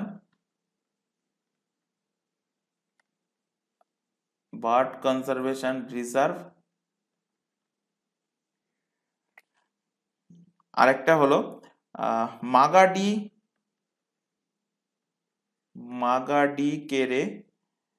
মাগাডিকিরি conservation reserve, আরেকটা হলো কর্ণাটক থেকে তিনটে ছিল, আরেকটা ছিল আঘানাশিনী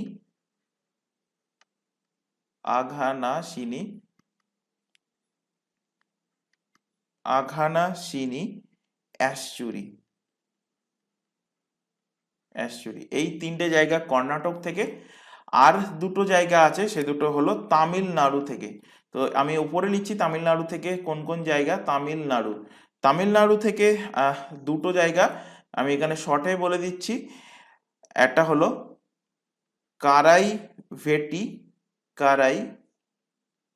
কারাইভেট্টি বার্ড স্যাংচুয়ারি, আরেকটা হলো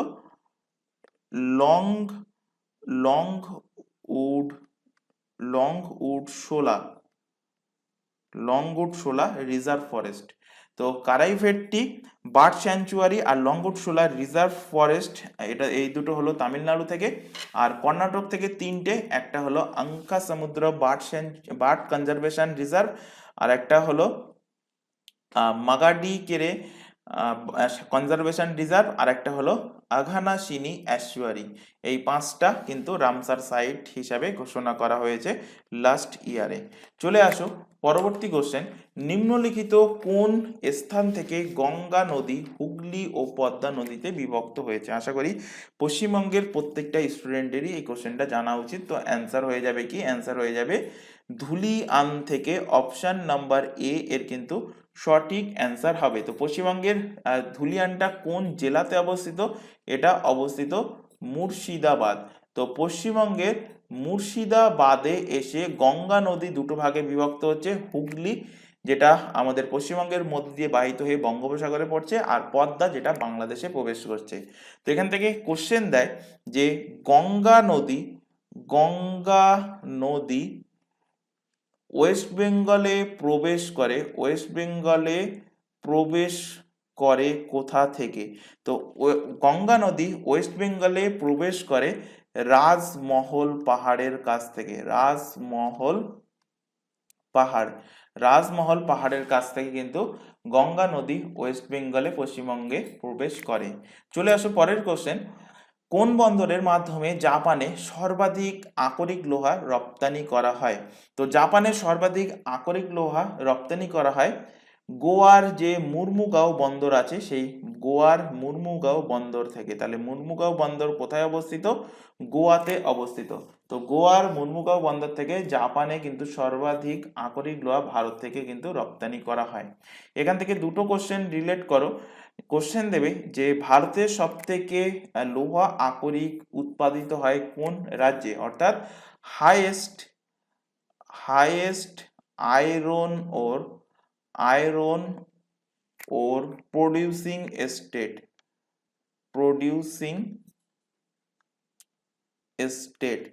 তো অ্যান্সার কি হবে? অ্যান্সার হবে উড়িষ্যাতে সব থেকে বেশি কিন্তু লৌহ আকরিক উৎপাদিত হয় ভারতের মধ্যে। আর কোশ্চেন দেবে যে হাইয়েস্ট আয়রন ওর প্রডিউসিং কান্ট্রি, বিশ্বের মধ্যে সব থেকে বেশি লোহা আকরিক কোথা থেকে উৎপাদিত হয়?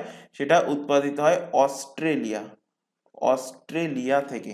আচ্ছা, এখানে লৌহ আকরিকের প্রসঙ্গ যেহেতু এসে, এখানে কিছু লৌহ আকরিকের রিলেট করব, কারণ এইভাবে কোশ্চেন দেয় যে এর মধ্যে সব থেকে বিশুদ্ধতম লৌহ আকরিক কোনটা।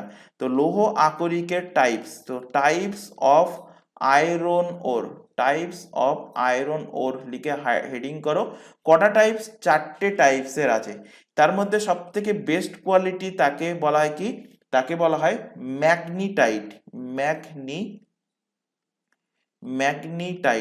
তো ম্যাগনিটাইটের মধ্যে প্রায় 72% কিন্তু পিওর লোহা, শুদ্ধ লোহা কিন্তু পাওয়া যায়। এরপরে লোহা আকরিক হলো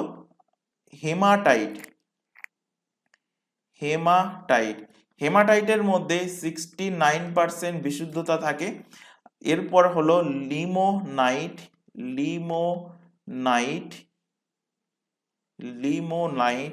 লিমোনাইটের মধ্যে 59% বিশুদ্ধ থাকে। আর একটা হলো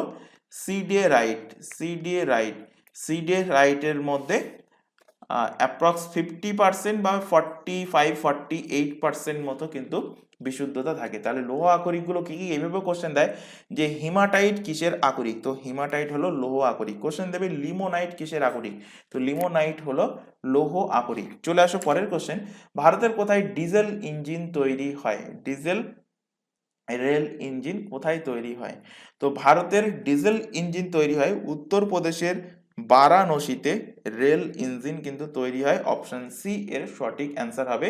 সেটা কি প্রকার, ডিজেল ইঞ্জিন। তো তোমাদের মনে হতে পারে যে ইঞ্জিন পশ্চিমবঙ্গেও তৈরি হয়, তো পশ্চিমবঙ্গে যে ইঞ্জিনটা তৈরি হয় সেটা হলো কি, সেটা হলো ইলেকট্রিক ইঞ্জিন। তো ইলেকট্রিক লোকোমোটিভ, যেটা রেল ইঞ্জিনকে ইংলিশে বলা হয় কি, বলা হয় লোকোমোটিভ, এবং সেই লোকোমোটিভকে যে চালায় তাকে বলা হয় লোকো পাইলট। তো সেইটারই কিন্তু ভ্যাকান্সি তোমাদের প্রকাশিত হয়েছে অ্যাসিস্ট্যান্ট লোকো পাইলট।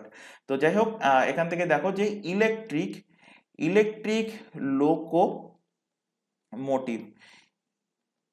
লোকোমোটিভ কোথায় তৈরি হয়, তো ইলেকট্রিক লোকোমোটিভ ম্যানুফ্যাকচার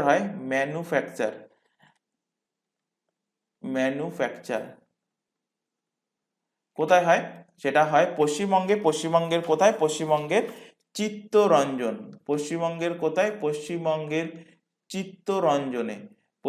চিত্তরঞ্জনে ইলেকট্রিক লোকোমোটিভের কিন্তু সেখানে ম্যানুফ্যাকচার করা হয়। কোশ্চেন দেবে যে আইসিএফ, তোমরা লোকাল ট্রেনে দেখেছো যে আইসিএফ লেখা থাকে, তো এই আইসিএফ এর ফুল ফর্ম কি, কোশ্চেন দিতে পারে। তো আইসিএফ এর ফুল ফর্ম হলো ইন্টিগ্রাল কোষ ফ্যাক্টরি, যাকে শর্টে বলা হয় আইসিএফ। এই ইন্টিগ্রাল কোষ ফ্যাক্টরি কোথায় তৈরি হয়, সেখানে ভালোভাবে দেখবে লোকাল ট্রেনে যেগুলো গোলাপি, পিঙ্ক কালার আর সাদা কালারের যে ট্রেনগুলো নতুন রেক যেগুলো হয়েছে, সেখানে দেখবে ট্রেনের মধ্যেই লেখা থাকে, বিভিন্ন গেটে, বিশেষ করে গেটের পাশে লেখা থাকে, দেখবে যে আইসিএফ ইন্টিগ্রাল কোষ ফ্যাক্টরি কমা দিয়ে লেখা থাকে চেন্নাই। তো আইসিএফ যে কোষগুলো, সেই কোষগুলো কোথায় ম্যানুফ্যাকচার হচ্ছে, সেগুলো হচ্ছে চেন্নাইতে। এখান থেকে আরেকটা কোশ্চেন দেবে যে রেল কোচ ফ্যাক্টরি কোথায় অবস্থিত, রেল কোচ ফ্যাক্টরি, তো রেল কোচ ফ্যাক্টরি অবস্থিত কোথায়, কোথায় অবস্থিত, কপুরথালাতে অবস্থিত। আরেকটা কোশ্চেন এখান থেকে দেবে যে রেল হুইল ফ্যাক্টরি, রেলের যে চাকাগুলো, সেই রেলের হুইলের ফ্যাক্টরি কোথায়, তো রেল হুইল ফ্যাক্টরি এটা অবস্থিত কোথায়, অবস্থিত ব্যাঙ্গালোরে অবস্থিত রেল হুইল ফ্যাক্টরি। চলে আসো পরের কোশ্চেন, দক্ষিণ আফ্রিকার তৃণভূমি কি নামে পরিচিত, এর আগেও কিন্তু পড়িয়েছি কোশ্চেনটা। তো দক্ষিণ আফ্রিকার যে তৃণভূমি সেটা ভেল্ড নামে পরিচিত, অপশন নাম্বার ডি এর সঠিক অ্যান্সার হবে। পম্পাস কোথাকার তৃণভূমি, তো পম্পাস হলো দক্ষিণ আমেরিকা, সাউথ আমেরিকা তৃণভূমি হলো পম্পাস। প্রেইরি, এটা হলো নর্থ আমেরিকা, উত্তর আমেরিকার তৃণভূমি। ডাউন্স হলো অস্ট্রেলিয়ার তৃণভূমিকে বলা হয় ডাউন্স। আরেকটা এখানে দেওয়া নেই, সেটা এখান থেকে স্টার মার্ক দিয়ে লিখে নাও, সেটা হলো সাভানা। আরেকটা হলো স্টেপি বা স্টেপি। তো স্টেপি হলো, এটা আমাদের মধ্য এশিয়াতে দেখতে পাওয়া যায়, মিডল এশিয়া এবং ইউরোপেও কিছু অংশে, দেখতে পাওয়া যায় এই স্টেপি জাতীয় তৃণভূমি। আর সাভানা তৃণভূমি দেখতে পাওয়া যায় আফ্রিকা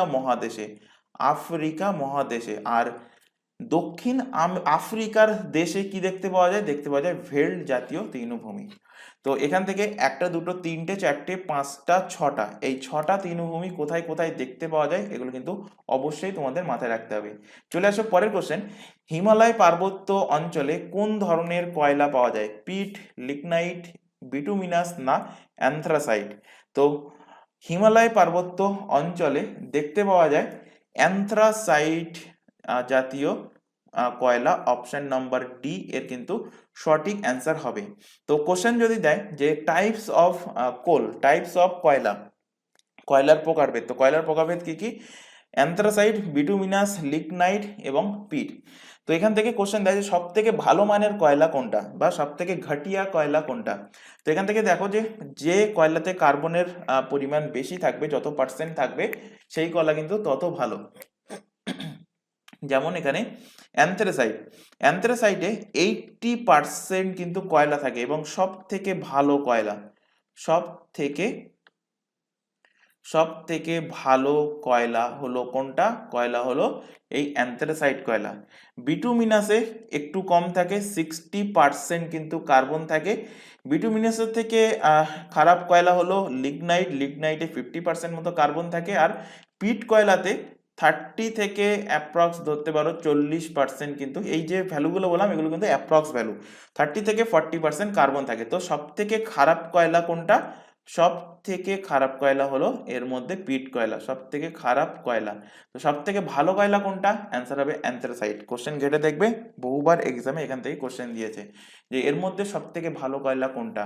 অ্যানথ্রাসাইট, বিটুমিনাস, লিগনাইট, পিট কয়লা। তো পার্সেন্টেজ জানা না থাকলে কিন্তু ম্যাক্সিমাম ক্যান্ডিডেট ভুল করবে এই কোশ্চেনটা। চলে আসো পরের কোশ্চেন, কোন আইন দ্বারা কেন্দ্রীয় আইনসভা দ্বিকক্ষ বিশিষ্ট করা হয়?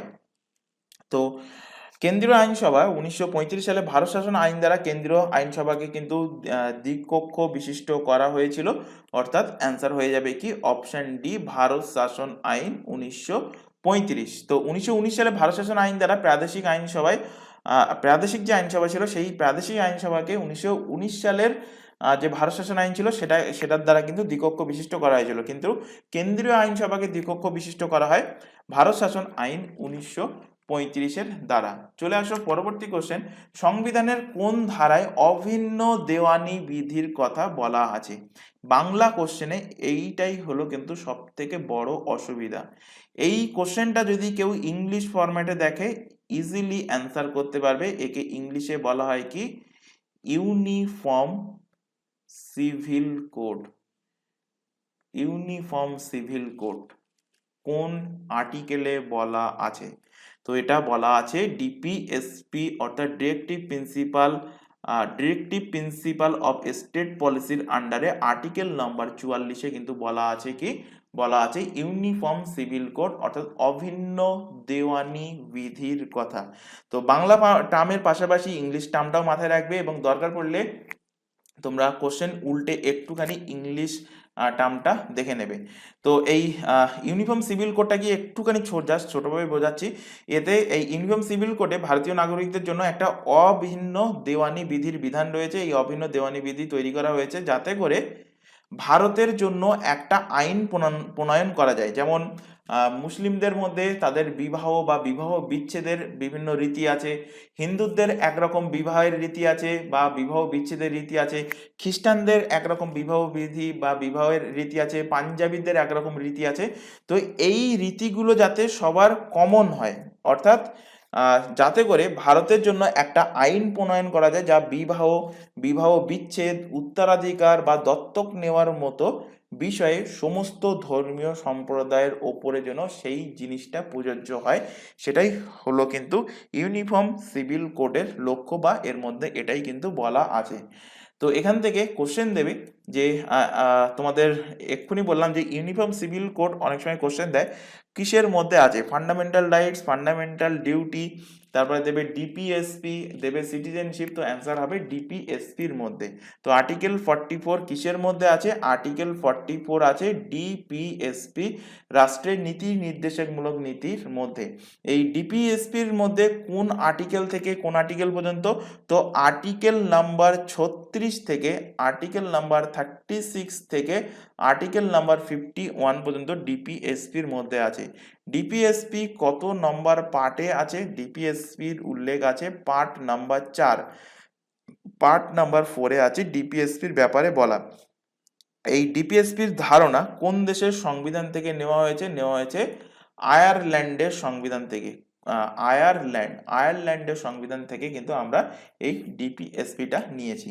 চলে আসো পরের কোশ্চেন, উপরাষ্ট্রপতির নির্বাচনে কে কে অংশগ্রহণ করে? তো উপরাষ্ট্রপতির নির্বাচনে ম্যাক্সিমাম ক্যান্ডিডেট যেটা ভুল করবে সেটা রাষ্ট্রপতির সাথে গুলিয়ে ফেলে, কনফিউজিং করার জন্যই কিন্তু অপশানগুলো আমি এইভাবেই দিয়েছি। তো রাষ্ট্রপতির সাথে গুলিয়ে ফেলে হয় ম্যাক্সিমাম ক্যান্ডিডেট এইটা মারবে যে লোকসভা, রাজ্যসভা এবং সকল বিধানসভা সদস্য, অথবা এটা যদি না মারে তো এটা যদি সাপোজ ধরো 40% স্টুডেন্ট এটা মারলো, তো বাকি 60% আমি চোখ বন্ধ করে, সরি 60 নয়, বাকি 55% আমি বলতে পারি চোখ বন্ধ করে এইটা মারবে, লোকসভা রাজ্যসভা সকল নির্বাচিত সদস্য। অ্যান্সার হয়ে যাবে ভুল, দুটো অ্যান্সারই ভুল। তাহলে 40% আর 55% মানে 95% হলো, বাকি 5% যারা পড়াশুনো ঠিকঠাক করে গেছে তারা মারবে লোকসভা এবং রাজ্যসভার সকল সদস্য। তো অ্যান্সার হয়ে যাবে কি? সঠিক অ্যান্সার লোকসভা এবং রাজ্যসভার সকল সদস্য উপরাষ্ট্রপতির নির্বাচনে অংশগ্রহণ করে। অর্থাৎ রাজ্যসভার যে 12 জন নমিনেটেড মেম্বার থাকে এবং লোকসভার যে 2 জন নমিনেটেড মেম্বার ছিল আগে, এখন সেটাকে তুলে দেওয়া হয়েছে। তো এই নমিনেট মেম্বাররা কার দ্বারা নমিনেটেড হয়? রাষ্ট্রপতির দ্বারা কিন্তু নমিনেট হয়। তো রাষ্ট্রপতির দ্বারা নমিনেট মানে সাপোজ ধরো আমি রাষ্ট্রপতি হলাম, আমি 12 জনকে আমার পছন্দের লোক আমি সেখানে বসালাম সেই নমিনেটেড চেয়ারে। তো নমিনেট চেয়ারে আমি সেই 12 জনকে যদি বসাই, সে আমার যখন ভোট হবে সেই 12 জন কিন্তু অবভিয়াসলি আমার ফেভারে ভোট করবে। সেইটা যাতে না হয় সেই কারণে রাষ্ট্রপতি নির্বাচনে নমিনেটেড মেম্বাররা কিন্তু ভোট করতে পারে না, কিন্তু উপরাষ্ট্রপতি নির্বাচনে কিন্তু সেই নমিনেটেড মেম্বাররা ভোট করতে পারবে, কারণ তারা উপরাষ্ট্রপতির দ্বারা নির্বাচিত হয়নি, তারা কিন্তু রাষ্ট্রপতির আদেশেই কিন্তু তারা নমিনেটেড হয়েছিল। সেই কারণে উপরাষ্ট্রপতির নির্বাচনে লোকসভার নির্বাচিত হোক বা নমিনেটেড হোক, একইভাবে রাজ্যসভার নির্বাচিত হোক বা নমিনেটেড হোক, প্রতিটা সদস্য কিন্তু উপরাষ্ট্রপতির নির্বাচনে অংশগ্রহণ করবে। এবার এখান থেকে আরো কিছু ফ্যাক্ট রিলেট করাবো প্রেসিডেন্ট এবং উপরাষ্ট্রপতির উপর থেকে। ম্যাক্সিমাম টাইম কিন্তু এখান থেকে কোশ্চেন দিয়েছে, তো কোশ্চেন ফার্স্ট এখানে হেডিং করো। এখানে উপরাষ্ট্রপতি প্রসঙ্গ ছিল যেহেতু, তো ফার্স্টে উপরাষ্ট্রপতি দিয়েই বোঝাচ্ছি। ফার্স্টে হেডিং করো ভাইস প্রেসিডেন্ট, আমি এখানে শর্টে লিখলাম ভিপি।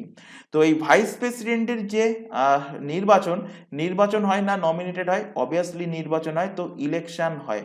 তো এই ভাইস প্রেসিডেন্টের যে নির্বাচন, ইলেকশন, এই ইলেকশনের ব্যাপারে বলা আছে কত নম্বর আর্টিকেলে? বলা আছে আর্টিকেল নাম্বার 66-তে। আর্টিকেল নাম্বার 66-তে বলা আছে এই ইলেকশনে কারা কারা অংশগ্রহণ করতে পারবে। তো এক্ষুনি বললাম all member of Rajya Sabha plus Lok Sabha এবং রাজ্যসভার প্রত্যেকটা মেম্বার কিন্তু অংশগ্রহণ করতে পারবে ভাইস প্রেসিডেন্টের ইলেকশনে। কোশ্চেন দেবে এখান থেকে, ভাইস প্রেসিডেন্ট নির্বাচন হওয়ার পর তিনি যে শপথ গ্রহণ করবেন, শপথ গ্রহণ কে করাবে ভাইস প্রেসিডেন্টকে? তো ভাইস প্রেসিডেন্টের শপথ গ্রহণ করাবে রাষ্ট্রপতি, অর্থাৎ প্রেসিডেন্ট কিন্তু শপথ গ্রহণ করাবে। আমি এখানে শর্টে লিখলাম PR ফর প্রেসিডেন্ট, তোমরা ফুল ফর্মেই লিখে রাখবে। এবার এখান থেকে কোশ্চেন দেবে যে ভাইস প্রেসিডেন্ট যদি রিজাইন দিতে চায়, স্বইচ্ছায় রিজাইন দিতে চায়, তো রিজাইন কার কাছে দেবে? তো ভাইস প্রেসিডেন্ট রিজাইন দেবে রাষ্ট্রপতির কাছে কিন্তু রিজাইন দেবে। কিন্তু এই ভাইস প্রেসিডেন্টকে যদি তাড়াতে হয়, যদি রিমুভ করতে হয়, তো ভাইস প্রেসিডেন্টকে রিমুভ করবে কে? তো ভাইস প্রেসিডেন্ট থেকে আরেকটা কোশ্চেন তোমাদের পড়িয়েছিলাম এর আগে, ভাইস প্রেসিডেন্ট কি হয়? ভাইস প্রেসিডেন্ট কিন্তু ভাইস প্রেসিডেন্টের স্যালারি পান না, তিনি পান একজন রাজ্যসভার চেয়ারম্যানের যে স্যালারি হয় সেই রাজ্যসভার চেয়ারম্যান হিসাবে। তো ভাইস প্রেসিডেন্টই হন রাজ্যসভার এক্স অফিসিও চেয়ারম্যান, এবং তিনি এই রাজ্যসভার এক্স অফিসিও চেয়ারম্যান হিসাবেই কিন্তু স্যালারি পান, সুযোগ সুবিধা পান। যখন দরকার পড়ে তখন কিন্তু তিনি প্রেসিডেন্টের অবর্তমানে প্রেসিডেন্টের কাজ করে, তখন তিনি প্রেসিডেন্টের সুবিধা পাবেন।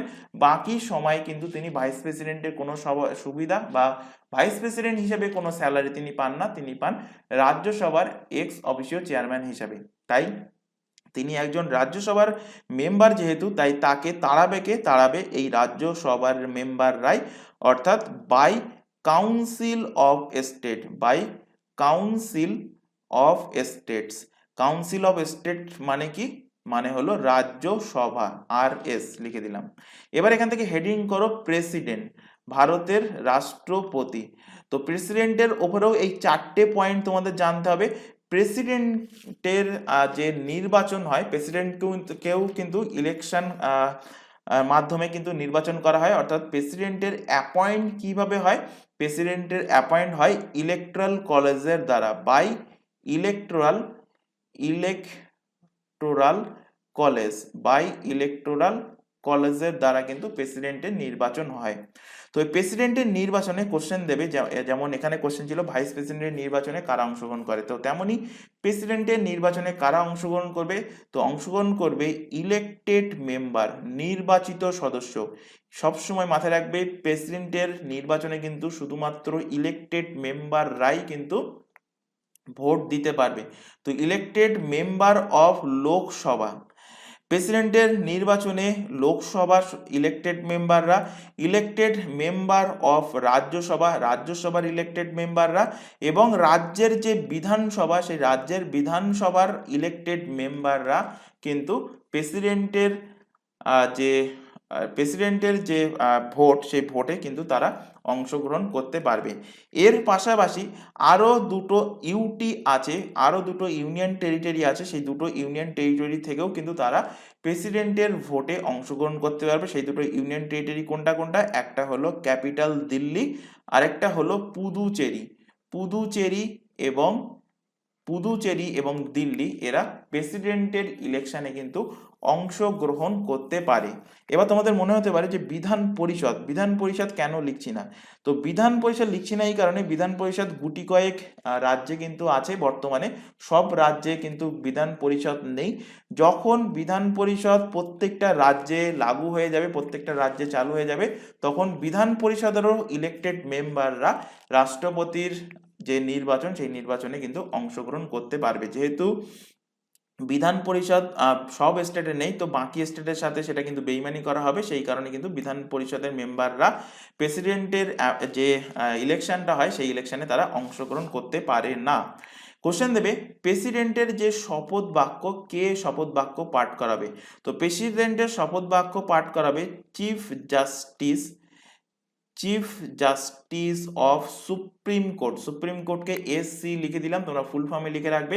সুপ্রিম কোর্টের চিফ জাস্টিস, বা অপশনে থাকবে চিফ জাস্টিস অফ ইন্ডিয়া, যেটাই থাকবে সেটাই কিন্তু অ্যান্সারে তোমরা মার্কিং করবে। কোশ্চেন দেবে যে প্রেসিডেন্ট যদি রিজাইন করে, তাহলে রিজাইন করলে সেই রিজাইন পত্র কার কাছে জমা দেবে তিনি ভাইস প্রেসিডেন্টের কাছে। আচ্ছা, বর্তমান ভাইস প্রেসিডেন্ট হলেন জগদীপ ধনখড়, আর বর্তমান প্রেসিডেন্ট হলেন দ্রৌপদী মুর্মু। তো এখান থেকে আরেকটা কোশ্চেন দেবে, যেটা অন্য কারোর ক্ষেত্রে অ্যাপ্লিকেবল হয় না, সেই শব্দটা হলো ইমপিচমেন্ট, অর্থাৎ রাষ্ট্রপতিকে তাড়িয়ে দেওয়ার যে পদ্ধতি, হটিয়ে দেওয়ার যে পদ্ধতি, তাকে বলা হয় কি, তাকে বলা হয় ইমপিচমেন্ট। এই ইমপিচমেন্ট শব্দটা শুধুমাত্র রাষ্ট্রপতির ক্ষেত্রেই কিন্তু ব্যবহৃত হয়, এবং এই ইমপিচমেন্টের ক্ষমতা কার কাছে থাকে, রাষ্ট্রপতিকে হটানোর ক্ষমতা, অর্থাৎ ভাইস প্রেসিডেন্টের এখানে যেখানে আমি লিখলাম রিমুভ, এই রিমুভাল পাওয়ারটাকেই বলা হয় ইমপিচমেন্ট। এই ইমপিচমেন্টের ক্ষমতা কার কাছে থাকে পার্লামেন্টের কাছে কিন্তু থাকে রাষ্ট্রপতিকে তাড়ানোর ক্ষমতা। চলে আসো পরের কোশ্চেন, অবোধ নীতি অর্থাৎ লেজিসফেয়ার কোন ধরনের অর্থনীতিতে দেখতে পাওয়া যায়, জাস্ট অনলাইনার ফরম্যাটে মাথায় রাখবে, এটা ধনতান্ত্রিক অর্থনীতিতে দেখতে পাওয়া যায়। অপশন A এর কিন্তু সঠিক অ্যান্সার হবে। চলে আসো পরবর্তী কোশ্চেন, দরিদ্র দূরীকরণ ও কর্মসংস্থান বৃদ্ধি কোন পঞ্চবার্ষিকী পরিকল্পনার লক্ষ্য। তো যদি শুধুমাত্র এইটুকু থাকে, দরিদ্র দূরীকরণ কোন পঞ্চবার্ষিকী পরিকল্পনার লক্ষ্য, তখন অ্যান্সার হয়ে যাবে পঞ্চম পরিকল্পনা। তার সাথে যদি থাকে এবং কর্মসংস্থান বৃদ্ধি, মানে যেটা এই কোশ্চেনে আছে, তখন অ্যান্সার হবে ষষ্ঠ পঞ্চবার্ষিকী পরিকল্পনা। তাহলে পঞ্চম পঞ্চবার্ষিকী পরিকল্পনা কি বলা হয়েছিল? বলা হয়েছিল দরিদ্র দূরীকরণের প্রথম সেটা বলা হয়েছিল পঞ্চম পঞ্চবার্ষিকী পরিকল্পনায়। আর দরিদ্র দূরীকরণ ও কর্মসংস্থান বৃদ্ধির কথা এটা বলা হয়েছিল ষষ্ঠ পঞ্চবার্ষিকী পরিকল্পনায়। তো অ্যান্সার হয়ে যাবে option C, 6th 5-year plan. আচ্ছা, এখান থেকে দুটো তিনটে কোশ্চেন তোমাদের বহুবার এক্সামে দিয়েছে, তো এখান থেকে বারবার এখান থেকে রিলেট করাই। ফার্স্ট কোশ্চেন হলো প্ল্যানিং কমিশন। প্ল্যানিং কমিশন কবে ইস্টাবলিশ হয়? প্ল্যানিং কমিশন ইস্টাবলিশ কবে হয়? তো প্ল্যানিং কমিশন এক্সাক্ট ডেট মনে রাখবে, ইস্টাবলিশ হয় 15 মার্চ 1950 সালে প্ল্যানিং কমিশনের ইস্টাবলিশ হয়। এবার এখান থেকে কোশ্চেন দেবে প্রথম পঞ্চবার্ষিকী পরিকল্পনা, ফার্স্ট 5-year প্ল্যান, FYP এর ফুল ফর্ম হলো 5-year প্ল্যান, কবে লাগু হয়? 1951 সালে। 5 বছরের জন্য প্ল্যান, তো এর সাথে 5 বছর যোগ করে দাও, তো 1951 থেকে 1956 পর্যন্ত। এই ফার্স্ট 5-year প্ল্যানকে কি বলা হয়? ফার্স্ট 5-year প্ল্যানকে বলা হয় হ্যারোড ডোমার মডেল। কি বলা হয়? হ্যারোড ডোমার মডেল বলা হয়। লক্ষ্য কি ছিল পঞ্চম পঞ্চবার্ষিকী পরিকল্পনায়? লক্ষ্য ছিল to develop agriculture sector, to develop agriculture sector, agriculture সেক্টরকে ডেভেলপ করাই ছিল প্রথম পঞ্চবার্ষিকী পরিকল্পনার লক্ষ্য। চলে আসো second 5-year plan. Second 5-year plan লাগু হয় কবে? 1956 সালে। 1956 থেকে 1961 পর্যন্ত এই প্ল্যান লাগু ছিল। একে বলা হয় কি? বলা হয় পিসি মহালানোবিশ, পিসি মহালানোবিশ মডেল, পিসি মহালানোবিশ। তো কোশ্চেন দেবে যে পিসি মহালানোবিশ মডেল বলা হয় কোন 5-year প্ল্যানকে? অ্যান্সার হবে সেকেন্ড 5-year প্ল্যানকে। সেকেন্ড 5-year প্ল্যানের লক্ষ্য কি ছিল? সেকেন্ড 5-year প্ল্যানের লক্ষ্য ছিল to develop industrial sector, to develop industrial sector. Question দেবে এখান থেকে থার্ড 5-year প্ল্যান, এখানে লিখছি থার্ড 5-year প্ল্যান।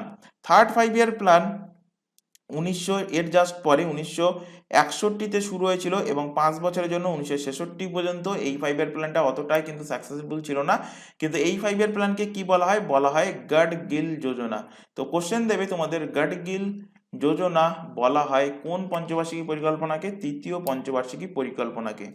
এখান থেকে আরেকটা ইম্পর্টেন্ট 5-year প্ল্যান আছে এর মধ্যে, সেটা হলো অষ্টম 8th 5-year plan, 8th 5-year plan.